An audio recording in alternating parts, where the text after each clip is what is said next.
السلام عليكم ورحمة الله وبركاته. الحمد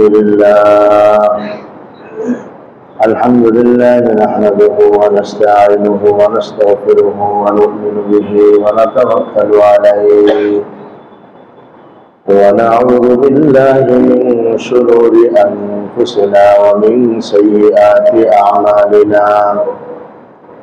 من يهده الله فلا مضل له ومن يضلله فلا هادي له، ونشهد أن لا إله إلا الله وحده لا شريك له، ونشهد أن سيدنا ونبينا ومولانا محمدا عبده ورسوله صلى الله تعالى عليه وعلى آله وأصحابه وبارك وسلم تسليما كثيرا كثيرا.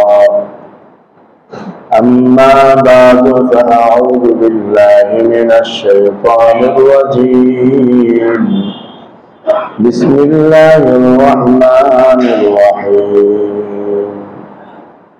هل أتاك حديث موسى إذ ناداه ربه بالواد المقدس طوى اذهب إلى فرعون إنه طغى فقل هل لك إلى أن تزكى وأهديك إلى ربك فتخشى فأراه الآية الكبرى فكذب وعصى ثم أدبر يسعى فحشر فنادى فقال أنا ربكم الأعلى فأخذه الله مكان الآخرة والأولى إن في ذلك لعبرة لمن يخشى. آمنت بالله صدق الله مولانا العظيم وصدق رسوله النبي الأمي الكريم ونحن على ذلك من الشاهدين والشاكرين والحمد لله رب العالمين. سبحانك لا علم لنا إلا ما علمتنا إنك أنت العليم الحكيم. اللهم صل على محمد وعلى آل محمد كما صليت على إبراهيم وعلى آل إبراهيم إنك حميد مجيد. اللهم بارك على محمد وعلى آل محمد كما باركت على إبراهيم وعلى آل إبراهيم إنك حميد مجيد. মোহতারাম ইমামদার দিনী ভাই, আল্লাহ পাকের দরবারে অসংখ্য অগণিত শুকর, যিনি আমাদেরকে কোরআনুল কারীমের মজলিসে কোরআনের মহব্বত আর ভালোবাসা নিয়ে বসার তৌফিক দান করেছেন। শুকর আদায় করি আলহামদুলিল্লাহ। ইমানি দিনী ভাইরা, আজকে আমরা সূরা নাজিয়াতের 15 নম্বর আয়াত থেকে 26 নম্বর আয়াত পর্যন্ত তেলাওয়াত করেছি। এই আয়াতগুলোর মধ্যে আল্লাহ রাব্বুল আলামিন মুসা আলাইহিস সালাতু ওয়াস সালামের দাওয়াতি ঘটনা বর্ণনা করেছেন। মুফাসসিরিনে কেরাম লিখেন যে সংক্ষিপ্ত আকারে এই আয়াতগুলোর মধ্যে বর্ণনা করার কারণ হলো আল্লাহ নবী সাল্লাল্লাহু আলাইহি ওয়াসাল্লামকে সান্ত্বনা দেওয়া। আপনি যেরকম মক্কার মধ্যে মানুষদেরকে ইসলামের দিকে আহ্বান করতেছেন, দাওয়াত দিচ্ছেন, লোকেরা আপনার দাওয়াতে সাড়া দেয় না। এই সাড়া না দেওয়াটা এটা আজকের ঘটনা না, এটা বহুকাল আগ থেকেই। আপনার মতো একজন নবী হযরত মুসা দুনিয়াতে আসছিলেন, তিনিও মানুষদেরকে দাওয়াত দিয়েছিলেন, কিন্তু তারাও সাড়া দেয় নাই। বিচলিত হওয়ার, দুঃখিত হওয়ার, পরেশান হওয়ার কিছু নাই। এই সান্ত্বনা দেওয়ার জন্য আল্লাহ তাআলা সংক্ষিপ্ত আকারে বিভিন্ন জায়গায় মুসা আলাইহিস সালামের ঘটনা তুলে ধরছেন। কারণ তারা আমাদের আগের জাতি, আমাদের আগেই বনি ইসরাইলের রাজত্ব ছিল, ইহুদিদের রাজত্ব ছিল, খ্রিস্টানদের রাজত্ব ছিল, উভয় দলই বনি ইসরাইল। আর উভয় দলের মধ্যেই নবী আসছেন, অসংখ্য অগণিত নবী আসছেন। একটা সময় আমাদের নবীর নবুয়ত প্রাপ্তির আগ পর্যন্ত তারা ছিল হক এবং সত্য। আমাদের নবীর নবুয়তের ঘোষণা যার কান পর্যন্ত পৌঁছে গেছে, না মানা মাত্রই সে হয়ে গেছে বেঈমান। তাহলে বনী ইসরায়েলের নবীদের মধ্যে প্রভাবশালী জালালি তবিয়ত বলা হয়, গরম মেজাজ যেই নবী, তিনি হল যে মূসা আলাইহিস সালাম। তিনি এক থাপ্পড়ে হযরত আজরাইলের চোখ নষ্ট করছেন, এটা তো হাদিস শরীফ দ্বারা প্রমাণিত। এক ঘুষি দিয়েছেন, কীর্তি একটা শেষ। ঘুষি দিলেই মানুষ মরে যায়। তো শক্তিটাই কেমন ছিল যায়, আর মেজাজও ছিল খুব কড়া, আর জাতীয় ছিল খুব টেরা। তো টেরা জাতির পালতে হলে কড়ার ছবি লাগে। তো আল্লাহ তাআলা ওই সবকিছু মিলাই দুনিয়াতে পাঠান। তো মূসা আলাইহিস সালামের জীবনে অনেক ঘটনা আল্লাহ তাআলা কোরআনুল কারীমে বয়ান করছেন, আমাদেরকেও শোনাইছেন, নবীজিকেও সান্ত্বনা দিয়েছেন। তো আল্লাহ তাআলা বলতেছেন, আল্লাহ তাআলা হাদিস মূসা, আপনার কাছে কি মূসা নবীর বৃত্তান্ত পৌঁছেছে? এর অর্থ যে আল্লাহ প্রশ্ন করলেন, প্রশ্ন করার দ্বারা নবীজির দৃষ্টি আকর্ষণ করলেন। প্রশ্ন করলে, আরে এটা কি আপনি জানেন? আচ্ছা কোনটা? সবাই একটু জিজ্ঞেস করে। তো এই প্রশ্নটাই ছিল নবীজির দৃষ্টি আকর্ষণ করা, যে খুব মনোযোগ দিয়ে শোনেন, এখন আমি আপনার কাছে মূসা আলাইহিস সালামের ঘটনা বয়ান করব। তো প্রশ্ন দিয়ে আমাদের সমাজে এরকম হয়, হাল আতাকা হাদিসু মূসা ইয নাদাহু রাব্বুহু বিল ওয়াদিল মুকদ্দাসি তুওয়া। যখন মূসা নবীর রব মূসা আলাইহিস সালামকে পবিত্র উপত্যকা তুয়া নামক পবিত্র উপত্যকায় আহ্বান করেছিলেন। তুয়া নামক পবিত্র উপত্যকায় আল্লাহ নবী মূসা আলাইহিস সালামের এখানে নবুয়ত প্রাপ্তির ঘটনাটা বলা হচ্ছে। এর আগ পর্যন্ত লম্বা ঘটনা রয়ে গেছে। জন্ম হলেন কিভাবে, বড় হলেন কোথায়, ফেরাউনের বাড়িতে, সেখানে কীর্তি হত্যার ঘটনা, অর্থাৎ ফেরাউনের বংশের মানুষ মেরে ফেলার ঘটনা ঘটলো। সেখান থেকে মূসা আলাইহিস সালাম এলাকা ছেড়ে, মিশর ছেড়ে পালাইলেন। চলতে চলতে একেবারে মাদিয়ান শহরে চলে গেলেন। টানা 1 সপ্তাহের উপরে তিনি চলছেনই, শুধু চলছেন, না কোনো ঘুম না কোনো খাবার। পিছনে ফেরাউনি বাহিনী মূসা নবীকে ধরার জন্য সৈন্য পাঠায় দিয়েছে। আল্লাহ নবী ভাবতেছেন, একেবারে মাদিয়ান চলে গেলেন। সেখানে গিয়ে শুআয়ব আলাইহিস সালামের মেয়েরা পানি খাওয়াইতে আসছিল তাদের বকরিদেরকে। তো মূসা আলাইহিস সালাম থেকে জিজ্ঞেস করলেন, ব্যাপার কি, তোমরা দাঁড়ায় এসে পানি খাওয়াও না কেন? বললেন, এই ছেলেরা চলে গেলে পরে আমরা পানি খাওয়াবো। ছেলেদের ভিড়ের মধ্যে ঠেলাঠেলি করা আমাদের জন্য শোভা পায় না। কিন্তু 1450 বছর এই বছরে মানুষ হইলে অগ্রাধিকার দিয়ে আগে নিয়ে যেত পানি খাওয়ায়। কিন্তু তৎকালীন সময়ের সভ্যতা তৎকালীন সময়ের না, এখনের সভ্যতা এটাই। ছেলের দল আগে করে চলে যাক, তারপরে মেয়েরা করবে না। এখন অধিকার এতটা বেশি যে আগেই দিতে হবে, সবাই দাঁড়ায় দাঁড়ায় ওদের সব কাহিনী দেখতে হবে। যুগ উল্টাইছে, আমরা উল্টাইছি, সভ্যতাকে আমরা অসভ্যতায় পরিণত করছি।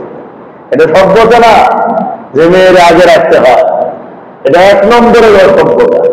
এটা কোরআন বিরোধী কানুন, এটা ইসলাম বিরোধী কানুন, এটা মানবতা বিধ্বংসী কানুন, যে মেয়েদেরকে আগে রাখতে হবে। মেয়েদের মর্যাদা মেয়েদের জায়গায় আল্লাহ দিছে, তাই বলে কি ইমাম বানায় দিবেন, খতিব বানায় দেন, ঝগড়া মসজিদের মহিলাদের জন্য এনে ধরে যায়? অগ্রাধিকার দেন না, অসুবিধা কোন জায়গায়? যদি যেই ধাঁচে বাতাস চলতেছে ওই ধাঁচে বাতাস চলতেই থাকে, আর আলেম ওলামারা এগুলো না বলে, তাহলে 2 দিন পরে ছাপরা মসজিদের খতিব কোনো না কোনো মহিলা হয়েই যাবে। বাংলাদেশের একটা জায়গা আছে, হাদিস সরকারি কি একটা বিষয়, যেন কে যেন আমার সেদিন পাঠাইছে। আমার তো ফেসবুক ইউটিউব নেই, কিন্তু হোয়াটসঅ্যাপ খোলা আছে, ওটার মধ্যে কেউ কেউ পাঠায়। একজন হিন্দু মেয়ে হাদিসের উপর গবেষণা করে বাংলাদেশের হাদিসের একটা বড় পদের মধ্যে সে রাষ্ট্রীয় মর্যাদায় বসে গেছে। মুসলিম মেয়ে, হিন্দু মেয়ে, তো এখানে যে অ্যাপ্লিকেশন করার সুযোগ ছিল সেখানে ধর্মের বিষয়টা রাখা দরকার ছিল, এখন বোঝা যাচ্ছে। আরো কত কত জায়গার মধ্যে স্বয়ং ইসলামিক ফাউন্ডেশন চাঁদ দেখা কমিটির বর্তমানের সর্বত্র ক্ষমতার অধিকারী যিনি, তিনি একজন মহিলা। তো চাঁদ দেখা কমিটি তো লালবাগ শাহী মসজিদের খতিব সাহেব সদস্য, চকবাজার শাহী মসজিদের খতিব সাহেব সদস্য, বাইতুল মুকাররমের খতিব সাহেব সদস্য, বাংলাদেশের আরো 10-15টা বড় বড় মসজিদের খতিবরা তার সদস্য। এত বড় বড় খতিবদেরকে নিয়ে যখন মিটিং এ বসবে তখন পদাধিকার বলে তো সেখানে আসবেই। আমার দুষ্ট নারীর মর্যাদা সবার উপরে দিয়েছেন আল্লাহ যতটুকু, এর বেশি দেখাইতে যাওয়া মানে মারছে মাটির দরদ বেশি। এই দরদ দরদ না, এই দরদ জাতিকে ধ্বংস করার জন্য, আর কিছু নাই। আল্লাহ আমাদের বুঝার তৌফিক দান করেন। এই মানে সময়টাই চলতেছে আমেরিকার একটা, এটা কি একটা পলিসি, নারীর অধিকার, নারীর অধিকার, নারীর অধিকার। আরে তোমরা খ্রিস্টান, তোমাদের ধর্মে নারীর অধিকার কি ছিল সেটা আমাদের জানা আছে। আর তোমরা নিজেদের ধর্ম বিকৃতি করে নারীদেরকে কি ধরনের অপমানিত করছো সেটাও আমাদের ইতিহাসে লেখা আছে। হিন্দুরা নারীদের কতটুকু অধিকার নষ্ট করছে তাও আছে কিতাবের মধ্যে, তাদের বই পুস্তক আমাদের ইতিহাসের মধ্যে বিদ্যমান। নারীর অধিকার দিলে একমাত্র অধিকার দিছে কোরআন, মুহাম্মদ রাসূলুল্লাহ সাল্লাল্লাহু আলাইহি ওয়াসাল্লামের মাধ্যমে। এর বাইরে কেউ নারীর অধিকার দেয় নাই, আগেও দেয় নাই, এখনো দেয় নাই। কয়েকজন না বড় বড় সিয়ার দখল করছো, আর বাকিরা তো সব ড্রেনার রাস্তাঘাটে ঝাড়ু দিতেছে আর মানুষের ঘরে ইট ভাঙতেছে। তাহলে নারীর অধিকার কোথা থেকে হইল?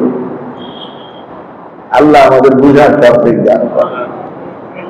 তো বলতেছিলাম আমাদের সোহেল আলাইহিসসালাম মেয়েরা চুপচাপ দাঁড়ায় রয়েছে, এটার নাম লজ্জাশীলতা।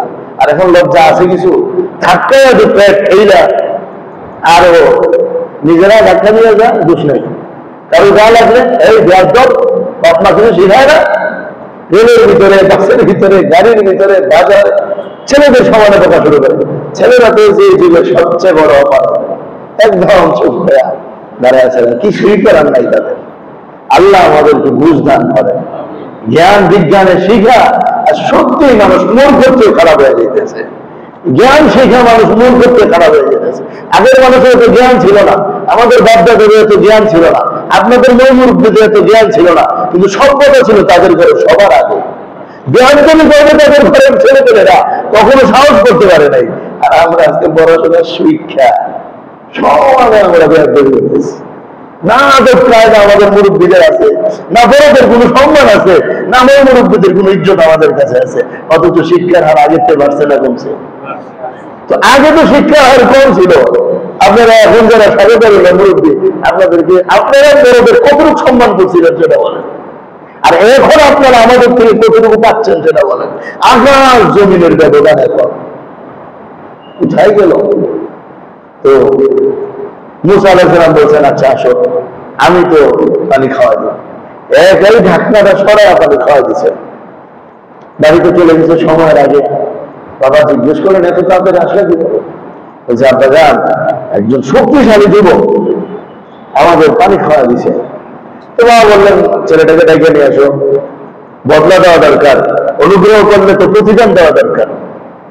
ডাকতে আসছে, এসে বলছে, আব্বা যান আপনাকে ডাকে।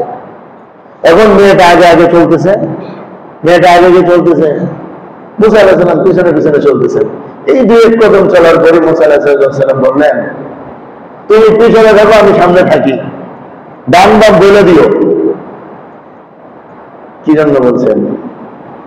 মুসা আলাইহিস সালাম এখনো বিয়ে করেন নাই, টকবক যুবক মানুষ, যদিও নবী, নিজের মনের ভিতরে কিছু অনুভব করছেন অথবা নাই করে থাকেন, সতর্কতার খাতিরও হতে পারে। তিনি বলছেন, তুমি পিছনে থাকো, আমি সামনে থাকি।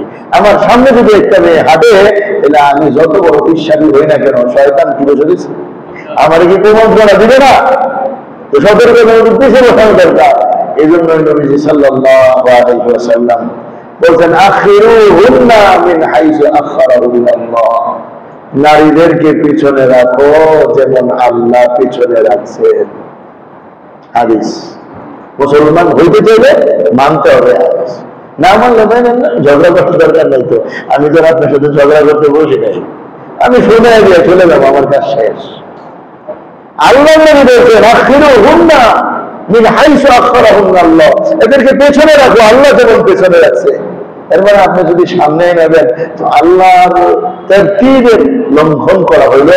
আর আল্লাহর তারতিবের লঙ্ঘন যদি হয় তাহলে সেখানে শান্তি অন্ততপক্ষে আসতে পারবো না, সেখানে শান্তি কিছুতেই আসতে পারবো না। কারণ আল্লাহর সিস্টেমের বিপরীত গেলে, যেমন ট্রান্সজেন্ডার, আল্লাহর সিস্টেম বেড়াই থাকবো, বেটি থাকবো। এখন বেটির সব হোসেন আমি বেটা, সব অপারেশন করে সে লাগাইছে, সব লাগাইলে কি কাজও বেটা নেই, সব কিছু করতে পারলো, সে ডিম্বাণুর তৈরি করতে শুক্রাণু করবো। ওই ফ্যাক্টরি তো, ওই মেশিনই তো তার ভিতরে নাই, যে মেশিনের মাধ্যমে আল্লাহ পুরুষের ভিতরে শুক্রাণু তৈরি করে, সেই মেশিনই তো তার ভিতরে নেই, তাহলে সে কোথাও থেকে পাবে? আল্লাহর সিস্টেমটা এটা মানে আর না মানে মানতেই হবে, চোখ দেখার জন্যই। এখন আপনি বলেন না আমি চোখ বানাবো কান দিয়া শোনার জন্যই, পারবো না। কান শোনার জন্যই, না আমরা প্রসেসিং করে এখন কানটাকে দেখার জন্য বানায় ফেলবো, কোনোদিন পারবো? আল্লাহ যে তরতিব আমাদেরকে রেখে দিচ্ছেন ওইটাই তরতিব, এর বাইরে গেলে আমাদের জন্য কোনোদিন শান্তি হবে না। তো যাই হোক, লম্বা ঘটনা। এখান থেকে বাড়িতে বসলেন, কথাবার্তা শেষ করে বললেন আরে আর ভয়ের কোনো কারণ নাই, আপনি নিরাপদ জায়গায় চলে আসছেন। এখন অনেক কথাবার্তা হইল, শেষমেশ মেয়ে একটাকে দিয়ে দিলেন। 8 বছর ছাগল চড়ানের মোহর নির্ধারণ করে একটা মেয়েকে বিবাহ দিয়ে দিলেন। 8 বছরের জায়গায় 10 বছর থাকার অনুরোধ ছিল, 10 বছর থাইকা এরপরে তিনি বিবি সন্তান সহ আসতেছেন, এই তুর পাহাড়ের মধ্যে আসছেন। তো আল্লাহ পাক ডাক দিলেন, ইজনাদা রাব্বুহু বিল ওয়াদিল মুকাদ্দাসি তুয়া, তার রব তাকে তুয়া পাহাড়ের মধ্যে ডাক দিছে। কিভাবে ডাক দিছে? উনি বাচ্চা হবে, এই সফরের মধ্যে বাচ্চা হবে, আগুন দরকার। আগুনের খুঁজে তিনি দেখলেন এই তুর পাহাড়ের মধ্যে একটা গাছে আগুন দেখা যায়। দৌড়ায় গেলেন, লাঠির মধ্যে কিছু শুকনা পাতা পেছায়া আগুনের মধ্যে লাঠি লাগাইতেছেন আগুন আসার জন্য। যে আগুনের কাছে লাঠি যায়, আগুন লাফ দিয়ে আরেক ডালে চলে যায়। এখন তিনি তো আগুন লাফ দেয়, এটা তো জীবনে কেউ দেখে নেই। তিনি আবার করেন যে আরেক ডালে নিয়ে লাঠিটা ধরে, তো আগুন লাফ দিয়ে আরেক ডালে চলে যায়। এইভাবে কয়েকবার যাওয়ার পরে হঠাৎ আগুন থেকে আওয়াজ আসলো, ইয়া মূসা ইন্নী আনা রাব্বুক ফাখলা আলাইক, এ মূসা আমি তোমার প্রভু, জুতা খুলো। মূসা আলাইহিস সালাম বলেন আমি আওয়াজটা কোন একদিক থেকে শুনি নাই। এই যে আপনারা আওয়াজ শুনতেছেন, মাইক যেদিকে আছে বরাবর আওয়াজটা বুঝে দিতেছে এটা মাইক থেকে ঘুরে আসতেছে, কিন্তু মূসা আলাইহিস সালাম আমি একদিক থেকে শুনি নাই। এই আওয়াজ আমি চতুর্দিক থেকে যেন আমার দিকে আসতেছে, এবং আমি আমার রবের এসে প্রত্যেকটা লোমকূপ দিয়ে মনে হয় যে আওয়াজকে শুনতেছিলাম। কারণ আল্লাহর আওয়াজের তো কোনো ধরন নাই, আল্লাহর আওয়াজ তো কোনো দিক থেকে আসে না। আল্লাহ যখন বিশাল, তো আল্লাহর আওয়াজটাও চতুর্দিক থেকে আসা মূসা আলাইহিস সালামকে পরিবেষ্টন করছে। এই ডাক দিলেন আল্লাহ তাআলা, ডাক দিয়ে কি বললেন? ইযহাব ইলা ফিরআউনা ইন্নাহু তাগা, ফিরআউনের কাছে যাও, সীমা লঙ্ঘনকারী সে, যার ভয়ে পালাইছিলেন। এখন নবুয়ত দিয়া তার বাড়িতেই পাঠাইতেছেন সবার আগে। ভয়ের জায়গায় যে দাওয়াত দিতে হবে, দাওয়াতের কাজ ভয়ের জায়গায় হয়। হকের কথা বলতে গেলে কিছু ভয় ভ্রান্তি, ভয় কিছু আসতেই পারে, এটা বুঝাইতেছে আমাদেরকে।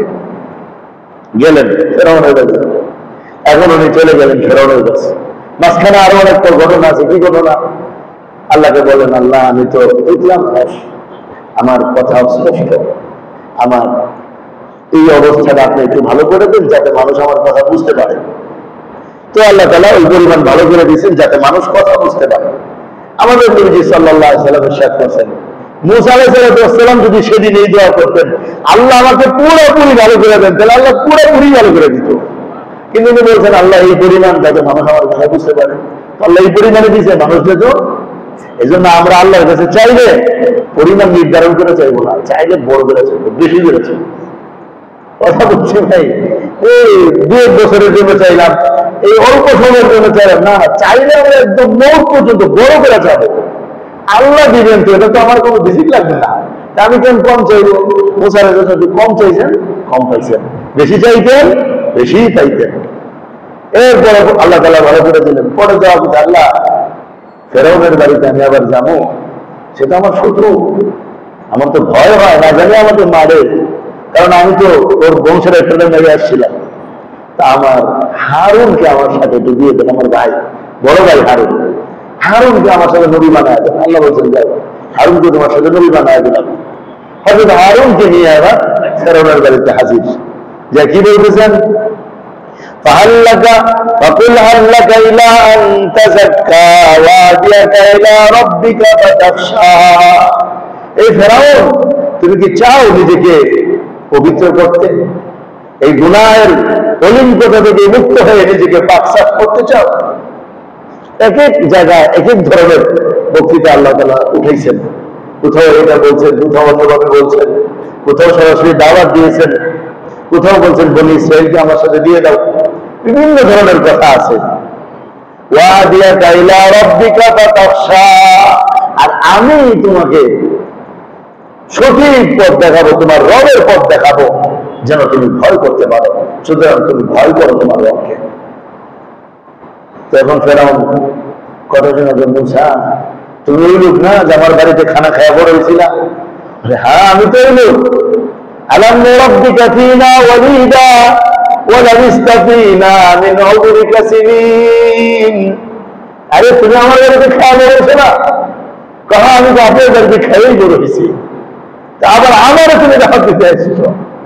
আমাদের উস্তাদ আল্লাহ মুফতি ফজলুল আমিন রহমাতুল্লাহ বলতেন যে এই যে ফেরাউনের বাড়িতে মুসা আলাইহিস সালাম খাওয়া বড় হয়েছে, এখন দাওয়াতটা কারে দিতে গেছে? ফেরাউনে দিতে গেছে। তা আমরা যারা মাদ্রাসায় পড়ি পড়াই, আপনাদের দেওয়া পয়সা দিয়ে আমাদের খানা হয়, আপনাদের দেওয়া পয়সা দিয়ে আমাদের মাদ্রাসার উস্তাদদের বেতন হয়। চামড়া দেন, যাকাত দেন, দান করেন, এগুলো সব মাদ্রাসায় দেয় কি যায় না? তো মাদ্রাসার ছাত্ররা আপনাদেরটা খায়া পয়লা আলে নিছে, এখন দাওয়াতটা আগে কারে দিতে হবে? হক কথা না, আগে কার কারে পৌঁছাইতে হবে? আপনারটা যেহেতু খাইছি, তো আপনাদের পৌঁছাবো না, তো কার কাছে পৌঁছাবো? এখন এইখান থেকে বের হয়ে আসো। তো হুজুর এটা বলতেন যে ফেরাউনের বাড়িতে খায়া আল্লাহ ফেরাউনের বাড়িতে পাঠাইছে, আমরা যেহেতু মুসলমানদেরটা খাই, সুতরাং আমাদের দায়িত্ব এবং কর্তব্য এই মুসলমানদের কাছে আমাদের হকের দাওয়াতকে পৌঁছায় দেওয়া। সে পছন্দ করুক আর না করুক, সে মানুক আর না মানুক, সে মানুক বা আদর করুক, সর্ব অবস্থায় এই কাজ মুসলমানদের কাছে পৌঁছায় দেওয়া, এটা আমাদের জন্য তেমন জিম্মাদারি যেমন মুসা আলাইহিস সালামের জন্য এখন হয়েছে। সেনাবাহিনীরা কার পয়সায় চলে বলেন ভাই? সরকারের পয়সায়। সরকার কার পয়সায় চলে? সরকার আপনার ট্যাক্সের পয়সায় চলে। বাড়ির ট্যাক্স, বেরের ট্যাক্স, এই ট্যাক্স, এই ট্যাক্স সব নিয়ে সরকার কি করে? সেনাবাহিনীর দেয়, পুলিশকে দেয়। জনগণের টাকাই তো সেনাবাহিনী চলে, জনগণের টাকাই পুলিশ চলে, জনগণের টাকায় এরা চলে। এখন এদের দায়িত্ব কি? এই জনগণের যথাযথ নিরাপত্তা দেওয়া। এরাও সরকারি টাকা, দেশের জনগণের টাকা খায়, জনগণের নিরাপত্তার চিন্তা করে। উলামা, মসজিদ হোক, মাদ্রাসা হোক, এরাও জনগণের টাকা খায়, এরাও জনগণের ঈমানের হেফাজতের চিন্তা করবে। তাহলে ওরা খাইলে কোনো দোষ না, আমরা খাইলে দোষ। সেনাবাহিনী রে বাবু বিডিআর জনগণের টাকা খায়, এটা কোনো দোষ না। কিন্তু আঙ্গুলের আরে মোল্লারা মানুষের বাড়ি বাড়ি খায়, খালি মোল্লারা মানুষের বাড়ি বাড়ি খায় না, রেও সেনাবাহিনী আর্মিও বাড়ি বাড়ি খায়। হ্যাঁ, এদেরটা বোঝা যায় না, এদেরটা সরকার নিয়ে তারপরে দেয়। আমাদেরটা বোঝা যায় সরকার না, আমরা সরাসরি নেই। তো সবাই তো জনগণেরটা খাচ্ছে, আবার জনগণের নিরাপত্তার ব্যবস্থা করতেছে। এরাও যেমন জনগণটা খায়, জনগণের নিরাপত্তার ব্যবস্থা করে, ওরাও জনগণেরটা খায়, জনগণের নিরাপত্তার ব্যবস্থা করে। বাদবাকি যদি উম্মতের মানুষ আলেমদের নাও খাওয়ায়, তবু আলেমদের দায়িত্ব, উলামাদের দায়িত্ব জনগণের ঈমানের হেফাজত করা। নায়েবে নবী হওয়ার কারণে রিজিকের মালিক কে ভাই? কিভাবে তাকে খাওয়াবেন তাকে কোনো নির্দিষ্ট না, তবে তুলনাটা এরকম যেটা আমি আপনাদের সামনে শোনাইলাম। দেশের রক্ষকরাও জনগণের পয়সা, ঈমান রক্ষকরাও জনগণেরই পয়সা, দুটো দল জনগণের পয়সা খাইতেছে। সুতরাং কেউ অন্যায় করতেছে না, সবাই ইনসাফের উপরেই আছে। আল্লাহ আমাদের বিচার তৌফিক দান করেন।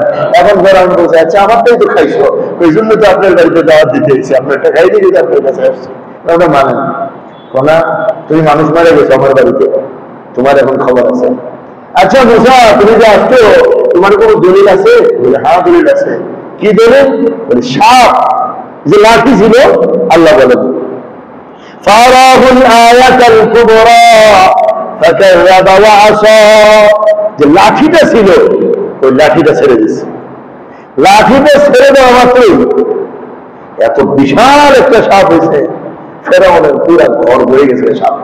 এত বড় সাপ, কিসের রাসেল ভাইবা, আরো বড় সাপ হয়ে গেছে। এইটা দেখে তো ফেরাউন, আমিন সাহেব রহমতুল্লাহ তাফসীরে বলতেন, এইটা দেখে ফেরাউন যেখানে বসা ছিল লাফ দিয়া সিলিংয়ের উপরে উঠে গেছে, দূর উপরে উঠে গেছে। মুসা মাপ চাই তোমার সাপ ধরো, এখানে একটা সাপ ছেড়ে দিলে আপনাকে থাকবে, আমাদের যা হবে তাই হয়েছে। কারণ সে যত বড় খোঁজা দাবি করো না, মানুষ তো শেষমেশ, তো সাপের বল তার ভিতরেও আছে। এক লাফে উপরে উঠে গেছে, কান্নে শুরু উঠে গেছে। মুসা লাঠি ধরে নামতেছে, মুসা আলাইহিস সালাম লাঠি ধরলেন। এখন ফেরাউন, আচ্ছা ঠিক আছে, আমি বিষয়টা একটু ভাবি, আজকে আমি আর কিছু বলতে পারবো না, আমি 2 দিন করে তোমাকে জানাবো। ওর বন্ধু ছিল, ওর বন্ধুর নাম ছিল, ফেরাউনের বন্ধুর নাম ছিল হামান। না হামান না, কারণ না, ফিরআউন ও হামান, হামানি, হ্যাঁ হামান। তুই হামান এসা পরের দিন দেখে ফেরাউনের মন খারাপ। বুঝতো মন খারাপ কেন? ভাই বলো না মুসা, এই যে আমার বাড়িতে খায়া বড় হয়ে গেল 10-12 বছরের খুঁজে পাইনি, এখন সে আইসা আমাকে এই কথা বলতেছে, আর ওর হাতের যে লাঠি এটা ছেড়ে দিলে সাপ হয়ে যায়। কারণ ভয়ের কি আছে? জাদুকর কি আমাদের দেশে কম আছে? অত জাদুকর, জাদুর মোকাবেলা হবে, কিচ্ছু হবে না তোমার। দুষ্ট কথা তো আমার মাথায় আসে নাই, এটা যে জাদু, এটা আমার মাথায় আসে নাই। আচ্ছা ঠিক আছে, পেলে কি করা যায় তুমি জলদি করো। তো যাই হোক, জাদুর সাথে জাদুকরদেরকে ডাকা হলো এবং মুসা আলাইহিস সালামের সাথে প্রতিযোগিতা হলো। যখন আল্লাহ নবী সবাই জাদু ছেড়ে দিছে, মুসা আলাইহিস সালাম তারপরে জাদু ছেড়ে দিছে। আল্লাহর হুকুমে লাঠি কুমড়ো ছেড়ে দিছে। ছেড়ে দেওয়া মাত্র হা করে শ্বাস টান দিছে। ওই শ্বাস টানের সাথে সাথে পুরা মাঠের যত রশি আর লাঠি জাদু হয়ে সাপ হয়ে গেছিল, সব পেটে ঢুকে গেছে।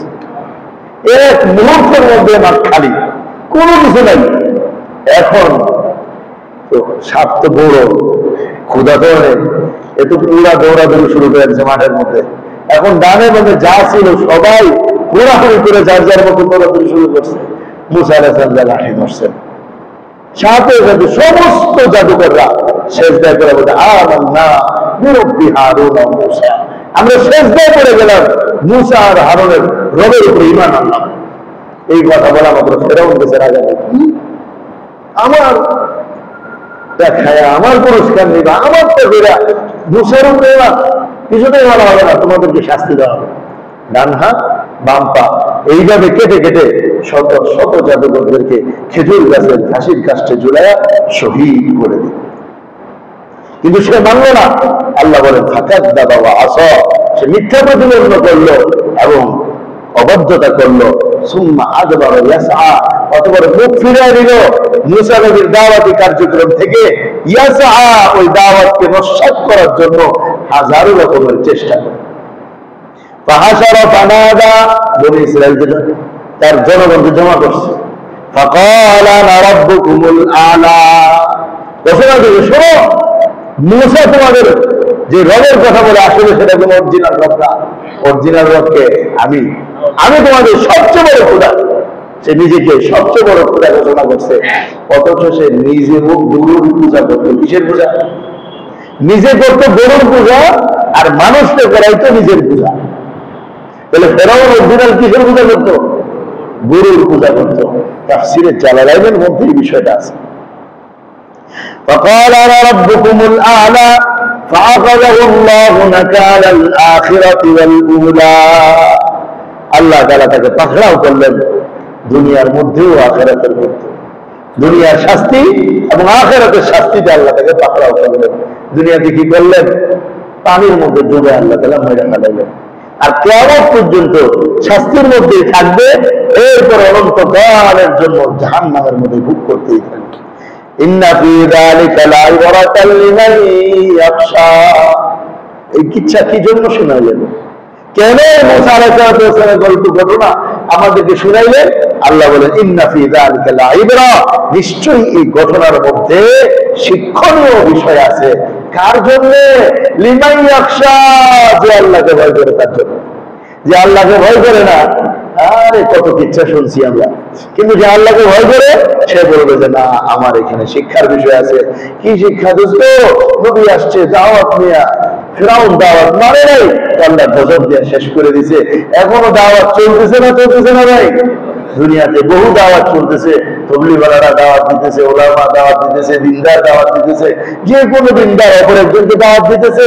এখন যেই দাওয়াতকে অস্বীকার করবে, মানবে না, আজ হোক কাল হোক ধ্বংস হবে কি হবে না? এই শিক্ষাটা যদি আমরা নিয়ে নিতে পারি যে না, মন চাই জিন্দিগি চলবো না, রব চাই জিন্দিগি চালাইতে থাকবো, ইনশাআল্লাহ ফেরাউন মরলেও আমরা ধ্বংস হব। আল্লাহ পাক আমাদের তৌফিক দান করেন। আমাদের মা বোনদের উদ্দেশ্যে যে বয়ান হয়, এক ভাই প্রস্তাব দিয়েছিলেন যে বয়ানটা মাগরিবের পরে ইদানিং করলে ভালো হয়। এশারের পরে করলে বাসায় ফিরতে ফিরতে 10টা সাড়ে 10টা বেজে যায়, অনেক রাত্র হয়ে যায়। এই জন্য আমরা খেয়াল করে দেখছি যে আসলে ঠিকই এখন যেহেতু তো মাগরিবের পরে ইনশাআল্লাহ হইতে পারে। তো আগামী শনিবারে, কালকে শনিবারের পরের শনিবারে বাদ মাগরিব 6 নম্বর বিল্ডিং এর নিচতলা ইনশাআল্লাহ মহিলাদের উদ্দেশ্যে দিনে আলোচনা হবে। আমরা আমাদের যারা আসে এবং যারা আসার ইচ্ছা রাখে আমরা আমাদেরকে পৌঁছায় দিব। এবং সবার কাছে অনুরোধ থাকে যে আমরা প্রয়োজন পারলে আমরা ঘরের মেয়েদেরকে, মহিলাদেরকে পাঠাই ইনশাআল্লাহ। কিছুদিন কথা শুনলে তো ফায়দা হবে। আল্লাহ তাআলা আমাদের সবাইকে তৌফিক দান করেন। অল্প সময় জিকির করি, লা ইলাহা ইল্লাল্লাহ, লা ইলাহা ইল্লাল্লাহ, লা ইলাহা ইল্লাল্লাহ, লা ইলাহা ইল্লাল্লাহ, লা ইলাহা ইল্লাল্লাহ, লা ইলাহা ইল্লাল্লাহ, লা ইলাহা ইল্লাল্লাহ, লা ইলাহা ইল্লাল্লাহ, লা ইলাহা ইল্লাল্লাহ, লা ইলাহা ইল্লাল্লাহ, লা ইলাহা ইল্লাল্লাহ, লা ইলাহা ইল্লাল্লাহ, লা ইলাহা ইল্লাল্লাহ, লা ইলাহা ইল্লাল্লাহ, লা ইলাহা ইল্লাল্লাহ, মুহাম্মাদুর রাসূলুল্লাহ। সুবহানাল্লাহ, সুবহানাল্লাহ, সুবহানাল্লাহ, সুবহানাল্লাহ, সুবহানাল্লাহ, সুবহানাল্লাহ,